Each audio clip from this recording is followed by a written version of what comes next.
Fala galera, mais um episódio do Gripcast aqui. Hoje eu tô com um cara que para mim é referência, dentro e fora do tatame. Não tem como apresentar ele sem falar da parte dele profissional também. É um faixa preta, muito técnico, dispensa comentários do jiu-jitsu dele, o no-gi, lutou MMA, mas é um herói da vida real. É um subtenente do Corpo de Bombeiros, é do Gemar, é uma referência para mim, tem muitos amigos em comum e todas as pessoas que eu paro para conversar tem sempre uma coisa boa a falar de você. Nunca vi ninguém falar uma vírgula, né? Acrescentar uma vírgula a mais. Então, primeiramente, um abraço aí pro pessoal do Gemar, meus amigos do Corpo de Bombeiros. Dizer para vocês que para criançada, super-herói veste capa, máscara, roupa colorida. Os meus vestem kimono, faixa preta e muitos deles uma camiseta vermelha estão na beira da praia. Então, é um prazer estar contigo aqui. Essa é a referência. Prazer é todo meu irmão. Esse é meu amigo Marcos Batedeira Vigiane. E aí, meu irmão? Como é que tá? Como é que estão as coisas? Viu o podcast lá em Búzios, lá com o Marcinho, maneiríssimo. Foi até bom que deu uma destravada. Maneiro. E aí, eu me achei na obrigação de contar a tua história, que você é um cara que tem uma história muito grande dentro das artes marciais, né? E assim, tá aqui em Cabo Frio e de repente muita gente não te conhece. E muita gente que te conhece, que não sabe que você está aqui, vai ver, porque graças a Deus o podcast está alcançando outros países, outros municípios, outros estados. Tá na internet, né, cara? É muito rápido, né? O pessoal vê alguma coisa em comum, vê um pedaço da história da pessoa ali que parece com a história dele, passa para outra e a gente vai vivendo assim. E a gente tem muita coisa em comum, né, cara? Ambiente de trabalho, paixão pelo mar, cachorrada, né? E o jiu-jitsu. É isso aí, tamo junto. Da onde veio o Marcos, o Vigiane, né? Você é cria lá da famosa Santa Clara, né? Clara. A galera lá da época que gostava de baile funk de corredor conhece muito. Santa Clara, Lido e Rocinha, né? Santa Clara, Lido e Rocinha. É uma rua, né, irmão, lá em Copacabana. O que acontece, irmão? Eu conversei com o Márcio, né? Tipo assim, pouca gente sabe disso aí, algumas pessoas sabem. Até colegas do quartel estavam comigo, na mesma ala comigo esses dias, e falaram, pô, não sabia de nada da tua história. Eu sou avô de pai e mãe desde 12 anos, entendeu, Rominho? E aí eu fui criado por uma tia, no Flamengo, no Largo do Machado, por problemas familiares ali. Eu tive que sair de lá e ir para uma casa de uma outra tia, pessoas que foram extremamente importantes na minha vida, me ajudaram em momentos distintos ali. E aí eu já ia para Maracanã, né? Era torcida organizada, era jovem do Flamengo. Mas a gente, né, quando é moleque, tu acaba aquela galera meio que se apegando uma a outra ali para se defender, porque, né, foi o que eu falei com o Márcio, né, outro dia, né? Década de 90 era complicado. Se você não tivesse seu pessoal ali, o pessoal do morro descia pro asfalto e, meu irmão, pegava teu relógio, pegava teu boné, pegava tudo. Então, tipo assim, quando a gente foi para Santa Clara, eu já tinha uma ligação com alguns de lá e eu fui morar exatamente no miolo da Santa Clara, onde a gente passava madrugada, e aí a partir dali a gente, né, começou a ir para baile funk, tudo, e aí foi criando essa coisa da Santa Clara ali de Rocinha, e a gente, né, encampou essa parada aí, fizemos até uma resenha recentemente, fizemos uma camisa. Eu tava vendo uma galera, tava conversando com o mestre Ligeirinho semana passada, ele tava falando também, que ele foi procurar as artes marciais por causa do baile, né, por causa que ia pro baile de corredor e tal, e acabou entrando na vida dele. Como é que as artes marciais entraram na tua vida, cara? Rominho, vou falar pra você, desde moleque, né? A minha mãe tinha uns problemas de saúde, que eu tinha que levar, às vezes, minha irmã sozinha pra escola, e eu ia pra escola sozinho, em Botafogo. Cara, e eu era um moleque gordinho, né? Cabelinho caído aqui no rosto, então era presa fácil por moleque, a gente chamava de pivete, né? Era presa fácil por moleque. Toda hora ele me pegava indo pro caminho, cara, eu andava escondido pelos carros, e aquilo me incomodava, essa coisa, cara. Chega uma hora, porque a gente cresceu vendo Chuck Norris, né? Rambo, Arnold Schwarzenegger, aí logo depois veio um Van Damme no início da década de 90. Então, tipo assim, você começa a falar assim, cara, pô, eu não posso ficar nessa o tempo todo. Eu sempre pedi pra minha mãe me colocar no taekwondo, lá no Mestre Kim, mas minha mãe não tinha condição financeira para isso. Ela sabia que eu era louco por luta, ficava chutando as coisas em casa e tudo lá, mas ela não teve condição nenhuma de me colocar, cara. E o que aconteceu? Nesse meio tempo, minha mãe faleceu, né? Essa minha tia pegou a minha tutela, né? Minha tia Lúcia. E em 93, cara, eu realmente, a gente já tinha começado a ir para jogo no Maracanã, já tinha começado a ir para baile também, mas era muito daquela coisa de, aquela cara, mesma cara, né, moleque bem criado e tal, então toda hora que tu passa, alguém vem querer pegar uma coisa tua. Antigamente era um boné, tu não podia botar um boné de time americano, não podia ter um relógio, não podia ter um tênis melhor, não podia entrar no ônibus E então, meu irmão, chegou uma hora que eu falei, cara, eu não posso ficar mais passando por isso. Conversei com ela, foi um debate e ela me colocou na Academia Naja, 93, em Largo do Machado, que é o mestre Narani. Uma academia histórica, né? Boxe tailandês, né, cara? Ela não era Muay Thai, né? Era o boxe tailandês e era logo naquele up do nome que você acabou de falar, do Van Damme, né? Aquela coisa do chute, daquela canelada no coqueiro, quebrar aquela coisa toda. Então tava aquela febre. Lá teve aquela história, né, do Rickson ir lá. Isso. Não foi lá? Foi. Acho que o mestre Ruas também treinou lá. Cara, ali é a escola da maioria de todos do Muay Thai, vem do Narani ali. Flávio Molina, que é um ícone, né? Que foi da Polícia Civil. O filho dele é até bombeiro hoje em dia.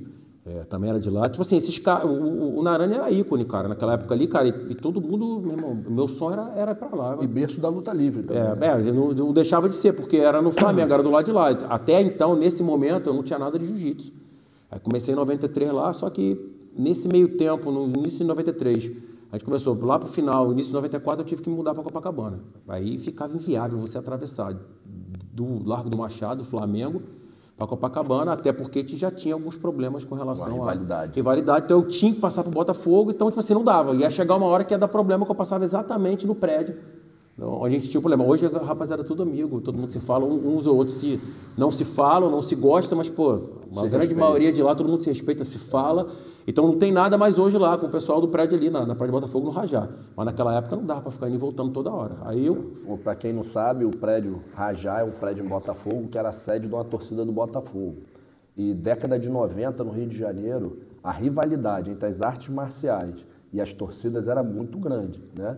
Então era meio complicado passar na área dos caras, né? Concentrava ali, né? Porque Botafogo era o berço da luta livre, né, cara? E Copacabana, teoricamente, era o jiu-jitsu. E eu ainda tinha o problema da torcida organizada, que eu já não estava mais indo para Maracanã, mas já estava indo para baile. E aquela coisa de torcida organizada com baile, aquela época de lado A, lado B, tudo se misturava. Era tudo misturado. Então eu comecei, um amigo da escola falou que tinha uma academia de full contact, kickboxing, que era a mesma coisa. O cara falou, não, é a mesma coisa, cara, só não pode... Né, chutar abaixo da linha de cintura, pode chutar do joelho para baixo e dá para cima. Aí, irmão, na época os ícones eram Zorelli, Batarelli. Aí eu procurei na televisão e falei, pô, é o que eu quero. Aquilo ali é mais ou menos o que eu estava fazendo no catete, no boxe tailandês. Aí fui procurar o João Rodrigo. Esse amigo que treinava no João Rodrigo, que era uma academia ali que tinha em Copacabana. E o João Rodrigo, comecei a treinar com ele. E muito essa coisa de se defender na rua, você acaba também usando no baile, como você falou, que o Ligeirinho falou. Era natural, aquela época, você, né, uma coisa ligar a outra.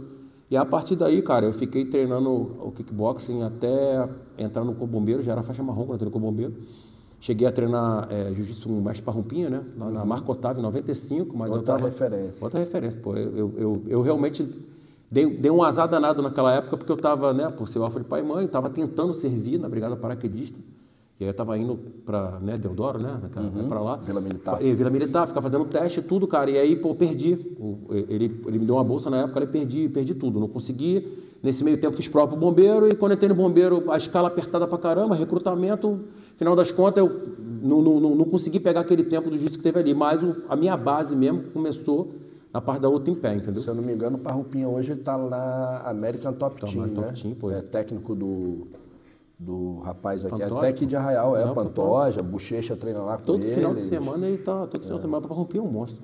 O maluco é acima da média, muito acima, já era muito acima da média, em 95, entendeu? Tipo assim, ele tá no lugar onde ele tem que estar mesmo. O maluco, ele é fora de sério, meu irmão. E, tipo assim, na época ele estendeu a mão assim, porque todo mundo acaba conversando sabendo que não tinha pai nem mãe, não tinha muita condição de pagar. E o jiu-jitsu era caro, cara. O jiu-jitsu, naquela época ali, não era para qualquer um, entendeu? Então, tipo assim, alguns que davam aula, que tinham saído das academias grandes, né, que era o antigo Clube Carson Gracie, né, que saíram, era caro, não era barato, entendeu? Assim, então, não dava para eu bancar. Então, às vezes conversando, eu entendia que, não, competindo, tá ali, tá interessado, quer, gosta, e aí, pô, ele me estendeu a mão, mas eu nem pude aproveitar muito isso aí, porque atrapalhou com a minha vida, né? Porque eu tinha, em primeiro lugar, minha prioridade era conseguir sair, era conseguir um emprego. O sustento, né? Isso, eu sabia que tipo assim, minha mãe não me deixou muita coisa, entendeu? Me deixou um dinheiro de poupança, mas eu não tinha imóvel, não tinha nada, né? Eu tinha que realmente fazer aquilo ali. Então, eu vislumbrava isso via militar, né? Via essa coisa que tentar entrar para militaria, me fiz prova para ESA, passei, mas não fui, porque eu estava naquela de bombeiro na época. Graças a Deus me guiou, eu entrei no Corpo Bombeiro. Foi a melhor coisa da minha vida. Que ano que foi isso? 1997. Fiz a prova em 96, ficamos naquele negócio de troca documento, TAF, teste...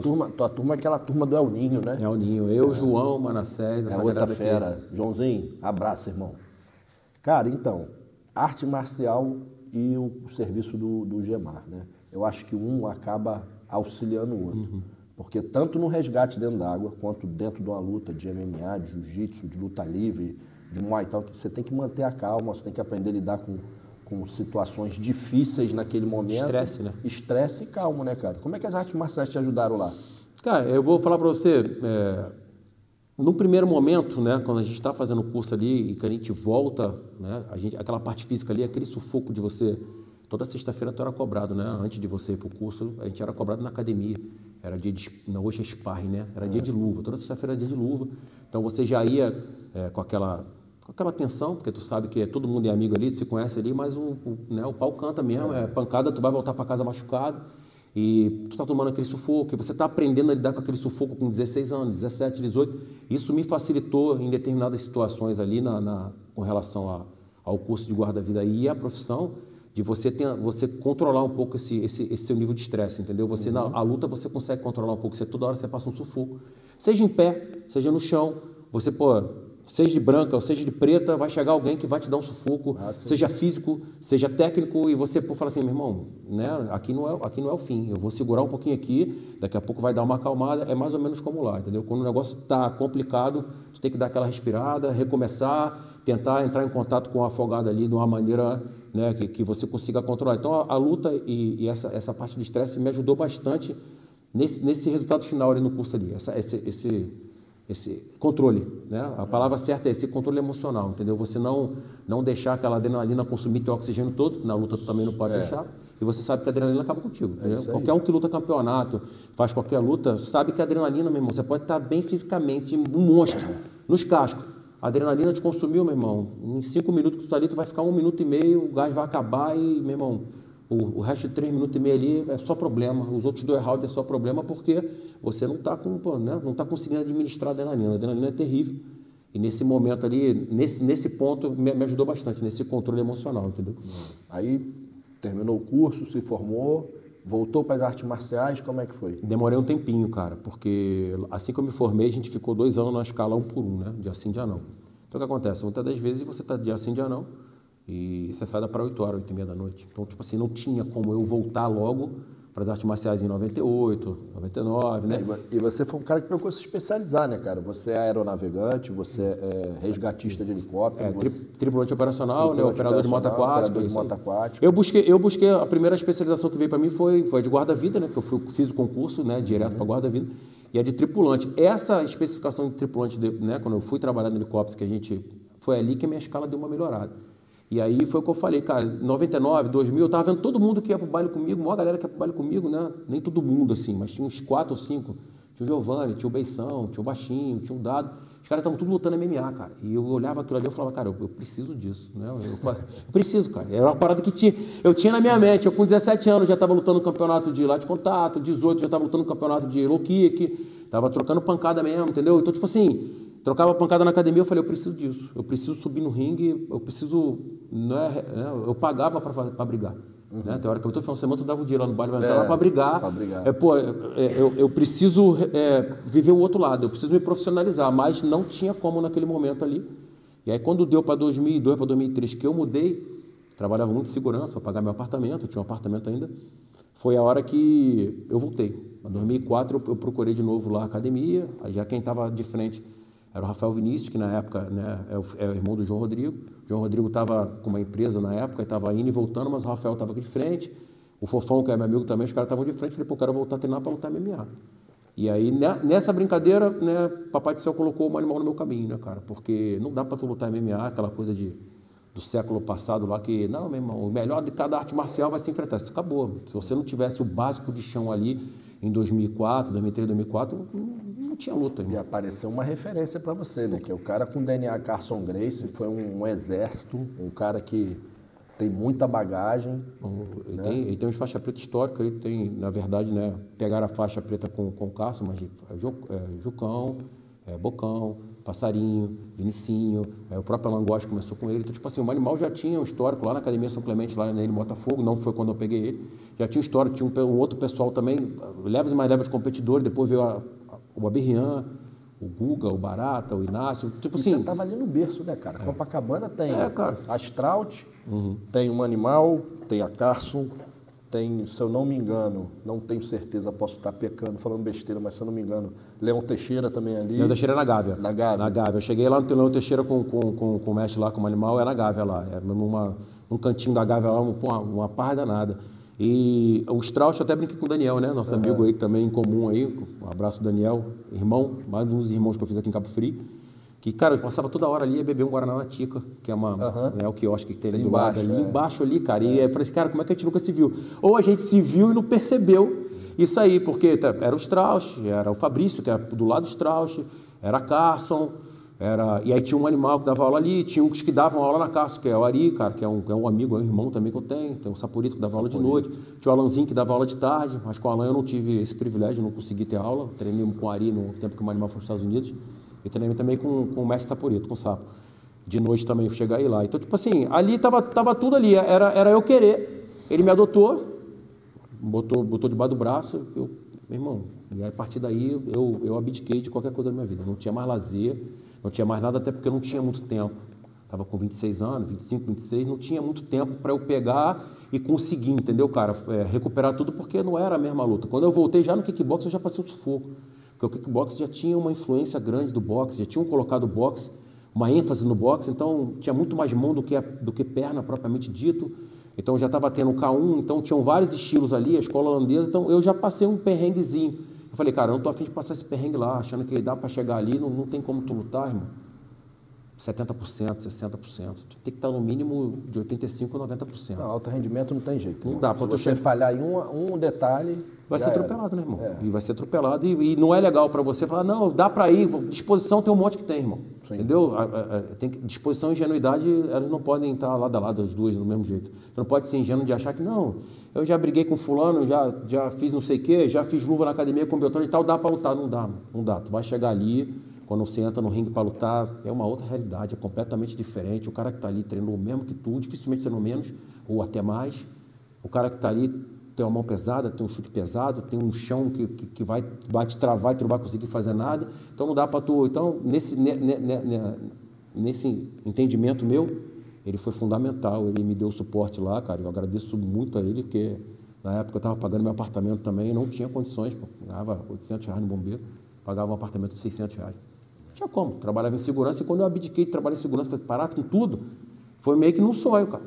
Passei um perrengue, tinha um filho para cuidar, pagava meu apartamento, pagava meu condomínio, e meu irmão, então, tipo assim, ali foi realmente a virada de chave da minha vida para isso aí, para lutar MMA. Foi ali que foi a virada de chave. Aí foi direto para MMA. Aí fui em 2000. Chegou a competir de jiu-jitsu, não? Competi bem, o Manimal, né, meio que apertava a gente, né? Confederação, cadastro da confederação e campeonato. Cadastro da confederação e campeonato. Nesse meio tempo eu já treinava com o Ivan Batman, que foi no UFC, treinava com o Pedro Manuel, que foi campeão do Rio Hero, sem luva. Tinha uma galera lá na Carson lá já treinando lá e os caras já lutavam, né? Então, em 2006, cara, eu fui levar o Pedro para lutar lá no Juiz de Fora Fight, que foi no primeiro evento que eu lutei, no JF. Cara, e aquilo ali, quando eu entrei ali, que eu vi aquela passarela ali, que eu vi o ringue ali, que eu vi o ginásio cheio, que eu vi o Pedro ganhando, o Pedro era um monstro. Eu vi o Pedro ganhando, eu falei, cara, eu tenho que estar aqui, irmão. Não sei, esse ano eu não sei que não dá para mim. Por mais brabeza que tu tenha, tu tem que ter a noção, né, irmão? Não pode dar uma de maluco. Não dá. Eu sabia que em 2006 não ia dar. Mas eu falei, meu irmão, ano que vem eu tenho que estar aqui. Foi uma parada que eu falei para mim e a partir dali minha vida mudou completamente, irmão. Não fiz mais nada, tudo voltado para lutar, cara. 3 treinos por dia, 2 treinos por dia, treino dia de sábado, buscando os outros. E em 2007 apareceu a chance de lutar lá, cara. Aí Juiz de Fora. E Juiz de Fora, cara. O Juiz de Fora Fight 5, cara. E parece, né, eu até me arrepio um pouco, porque eu falei lá no ginásio que eu ia lutar ali, cara. Eu não sabia que seria a primeira luta. Eu falei, cara, eu vou lutar aqui, porque o ambiente lá de fora é muito maneiro, cara. A cidade é maneira, Pô, o ginásio era muito maneiro. Aquilo ali, por eu ter ido naquele evento, já tinha eventos de MMA, né, que antigamente era Vale Tudo, né? Nessa época ainda era Vale Tudo, foi mudando para MMA ao longo do tempo. Mas aquele evento ali, eu falei, cara, eu tenho que lutar aqui. E, pô, a grande chance foi exatamente ali, na primeira. No ano seguinte, 1 ano e 8 meses depois. Aí ficou nessa de MMA, competições de jiu-jitsu.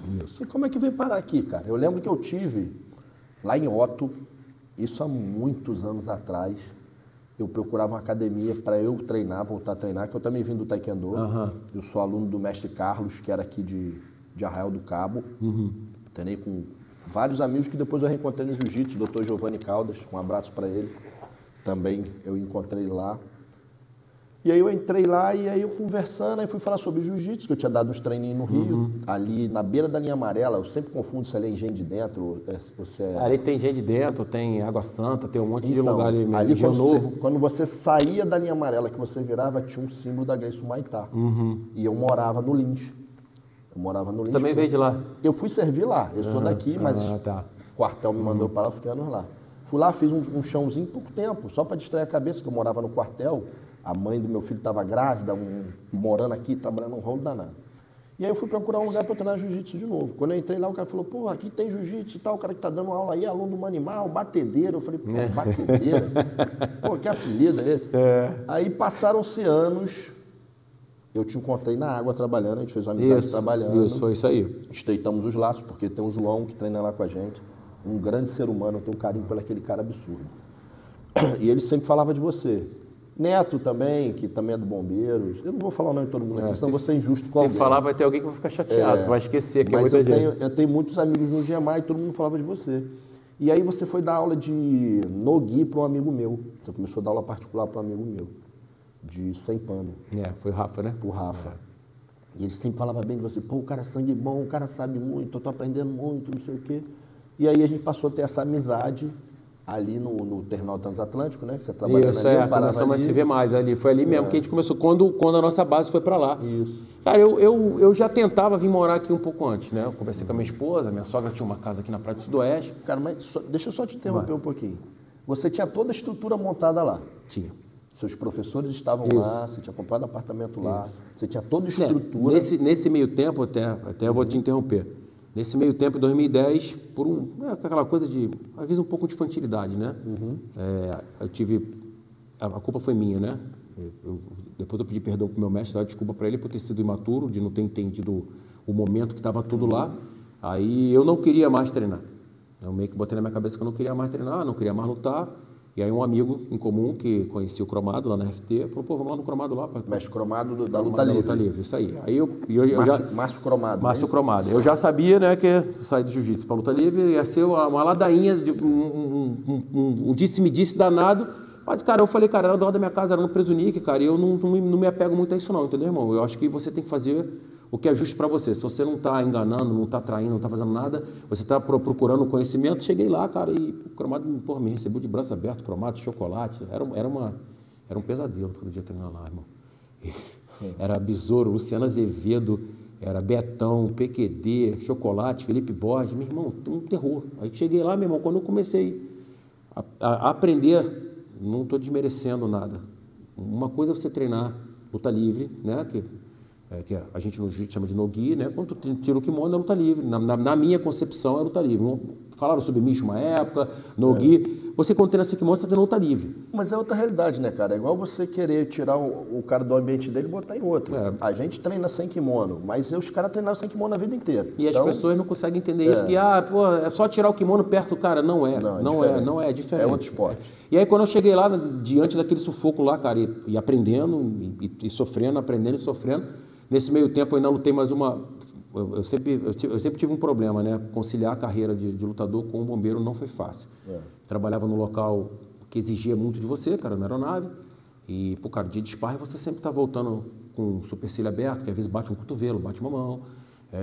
Tá sempre o joelho tá doendo, eu mesmo tenho problema de joelho, né? E piorou com a minha queda lá na aeronave, mas no fundo eu já tinha um problema no joelho. Então, tipo assim... Que ano foi isso? A queda, 2012. Então, tipo assim, 2010. E aí, quer dizer, foi um pouquinho depois da minha última luta, que foi em 2011. Só para ilustrar para o pessoal entender, em 2012, ele estava de serviço na aeronave, na zona sul do Rio de Janeiro, fazendo resgate. E no resgate na zona sul, foi no Leblon ou foi Copacabana? Não, foi Copacabana, posto 3,5. Isso, Copacabana. Eles foram fazer um resgate, a aeronave caiu, ele se acidentou, machucou o joelho, nasceu de novo. Foi minha segunda data de nascimento. Eu comemoro todo ano, ainda sou um garoto, com 12 anos só. E nesse meio tempo, cara, eu já estava pensando em sair. Aí eu fiz a minha última luta, né? Lutei com o Marreta, lá em São Luís do Maranhão. Marreta do UFC. Marreta, era 7-7, cara. Ele era magro, alto, já era... Ali ele já estava vindo, já despontando na categoria, porque ele conseguia lutar 7-7 muito alto, muito longilíneo. Vinha da Brigada Paraquedista. Ele era paraquedista. Ele conversou comigo no dia que tinha feito prova pro bombeiro e tal, a gente ficou batendo um papo depois da luta lá. Só que, cara, ali eu tive uma lesão na minha costela e demorou para cicatrizar e chegou uma hora que eu falei, cara, meu sonho era fazer 10 lutas, irmão. Eu consegui fazer 5, entendeu? Era meu sonho era fazer 10 lutas. Eu tinha um sonho, mas não dava. Eu não conseguia conciliar. Era muito difícil você conciliar porque... Eu tinha compromisso de quartel, eu mesmo quando lutei com o Marreta eu estava fazendo curso, uma parte teórica do curso lá de tripulante, fazendo um monte de coisa.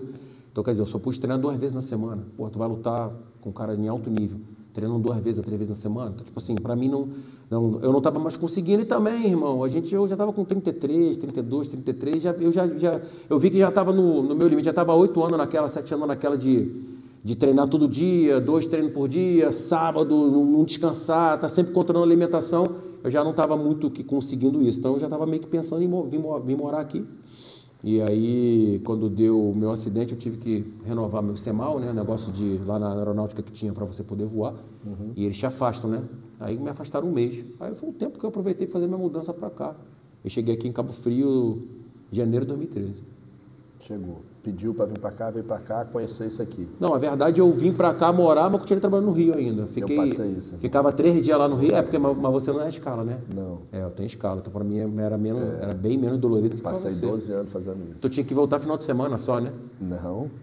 Eu via e voltava todo dia. Final de semana, quando estava plantando, ia para lá de novo. Mas deixa para lá. Isso é outra parte daí. É tua história hoje. Mas enfim, aí chegou aqui, foi procurar uma academia para treinar. Cara, eu vou falar, tinha um comandante lá, o coronel que trabalhava com a gente, que ele serviu muito tempo em Cabo Frio. Ele tinha um colega, um recruta dele, né, do recrutamento dele lá, o Ailton, que é lá de São Pedro. Que também lutou MMA. Ele falou, vou te apresentar para o Ailton. Porque eu tinha acabado de chegar em janeiro, vou te apresentar para o Ailton porque ele treina lá para você arrumar um lugar para treinar. O coronel, eu falei, pô, valeu mesmo, coronel, obrigado, pai. E ele me deu o telefone, na época era Nextel, eu passei um rádio para o Ailton. Ele, não, vamos lá na academia do amigo lá. O amigo era o Otto. Então, tipo assim, em um mês e meio aqui, eu já estava treinando com o Otto, já estava na academia com o Otto lá, mas eu não tinha mais pensamento, tinha acabado de me acidentar, não tinha mais pensamento de lutar, de nada, meu pensamento era só treinar mesmo. Gostava de fazer um boxe, porque eu tinha meu joelho ruim, então sempre gostei a minha parte de trocação, depois de um certo tempo era só boxe, eu não gostava mais de trocar chute nem nada, porque me lesionava demais. E comecei a treinar com o Otto lá, e nesse meio tempo, o Otto não tinha jiu-jitsu nessa época, 2013, 2014, aí um tempo a gente começou lá em Robinho, né?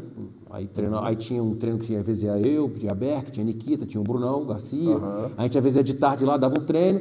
Aí fui um tempo de noite no Robinho, mas para mim, treinar de noite, para mim é inviável, irmão. Minhas lesões todas foram de noite, no final do dia eu não consigo, né? O pessoal do futebol fala performar, né? É bonito o nome, né? Eu não consigo desenvolver nada de noite. Aí o que aconteceu, cara? Por um acaso, o Bambam, o Kleber, que treinava com a gente de tarde lá também, que hoje ele é PM, mora lá em Campo Grande, no Rio. Ele, pô, vamos lá no meu mestre lá, cara. E, pô, o pessoal tá querendo te conhecer e tal. Eu não sabia nem onde era.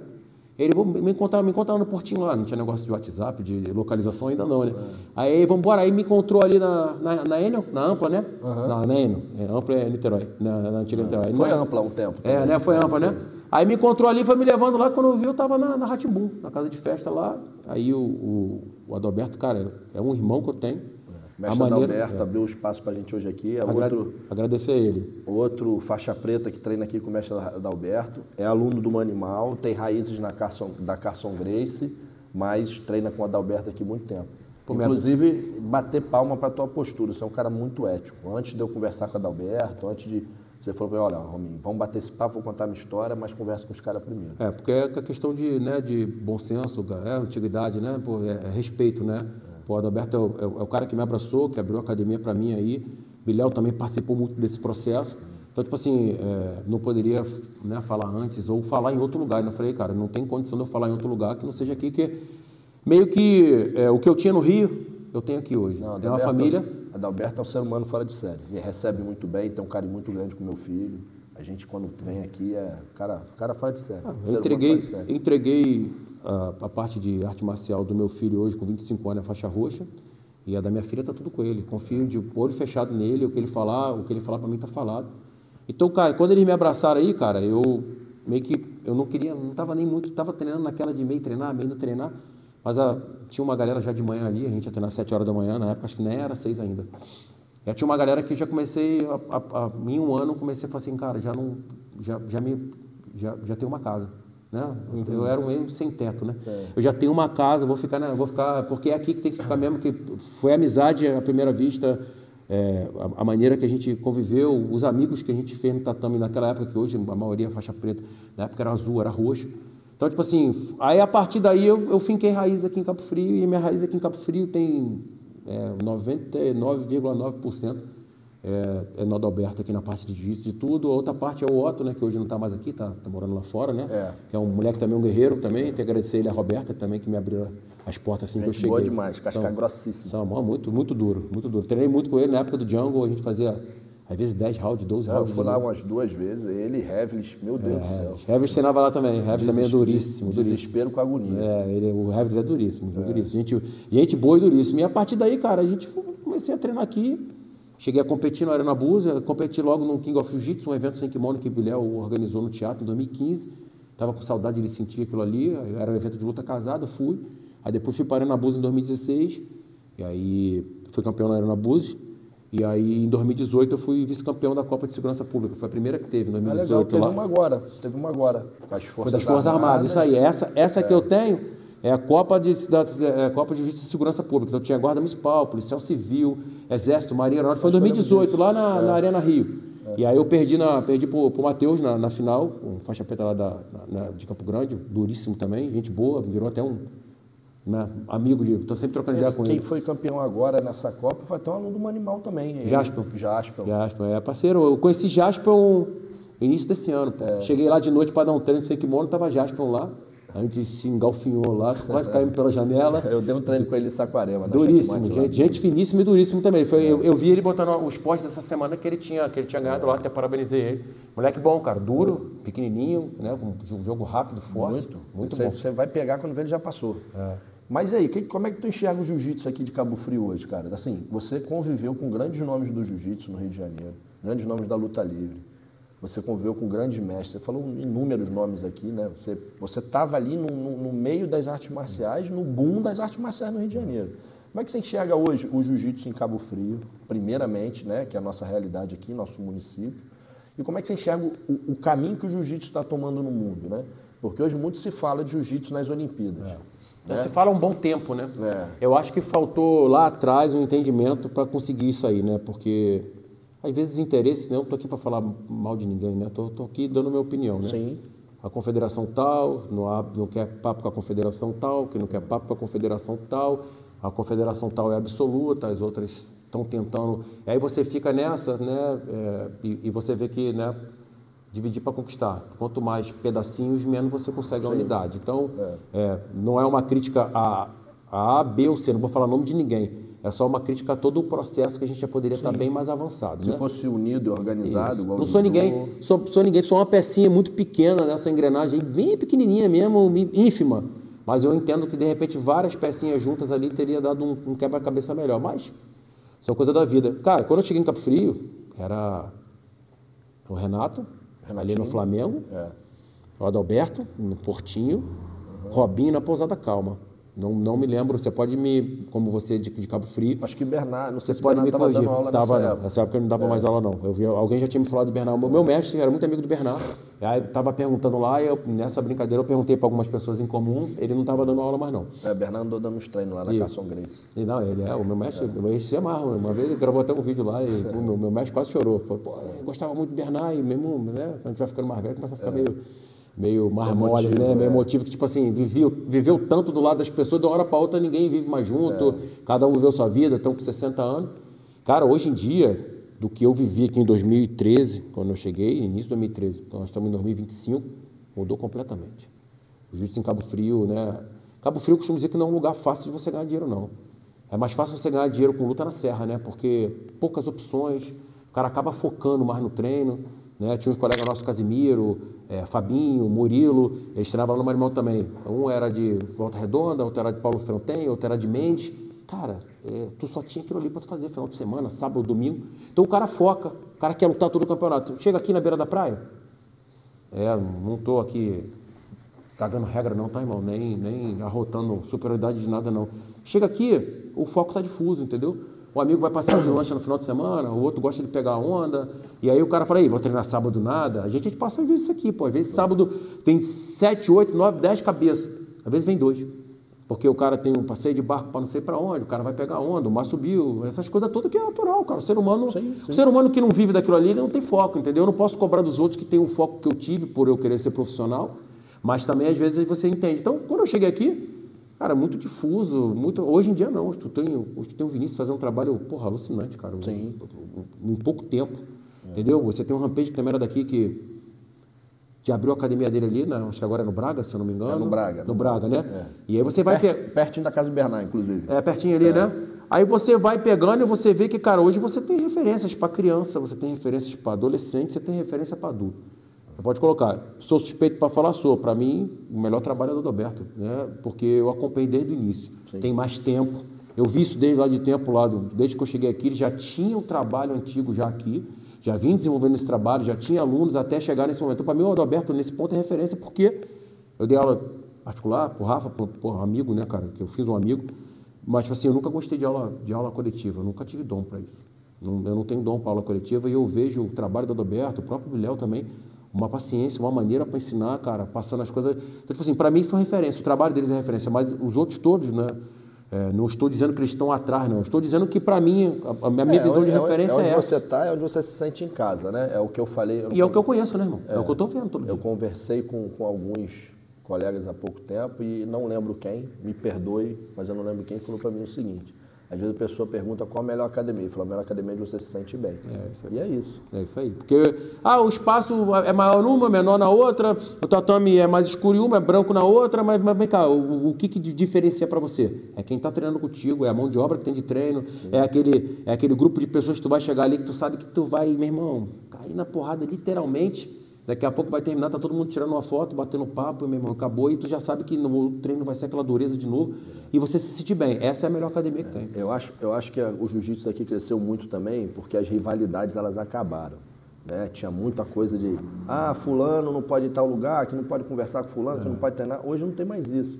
Hoje, Vinícius recebe os alunos do Adalberto lá, isso aí.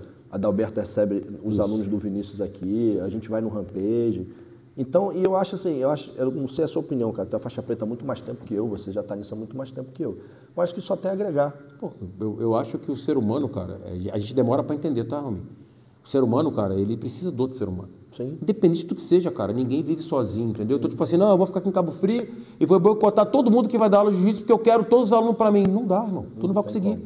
Você vai perder aluno porque você vai ter gente demais ali que você não vai dar atenção e você tá tolhindo de ter mais 3, 4 pessoas disputando aquilo ali e fazendo um polo, Cabo Frio, um polo de gente para lutar campeonato, coisa que quando eu cheguei aqui, cara, praticamente tu não via, pouquíssima gente descendo para lutar campeonato, porque já é longe, já é caro, Sim. Tu tem que estar afiliado à confederação, você tem que pagar a inscrição do campeonato, tem que pagar a gasolina, tem que pagar o pedágio da Via Lago, que o pedágio da Via Lago é um pesadelo para todo mundo, né? E o campeonato é só final de semana, né? Então tu já vai para lá sabendo que aquela tarifa é mais pesada. Então, meu irmão, já está difícil.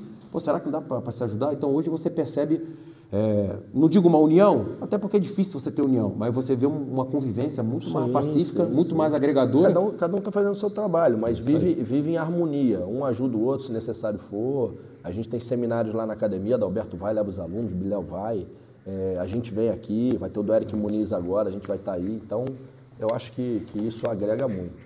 Irmãozão, é muito bom para mim estar aqui trocando essa ideia com você. Você tem uma bagagem absurda, não só de luta, mas de vida.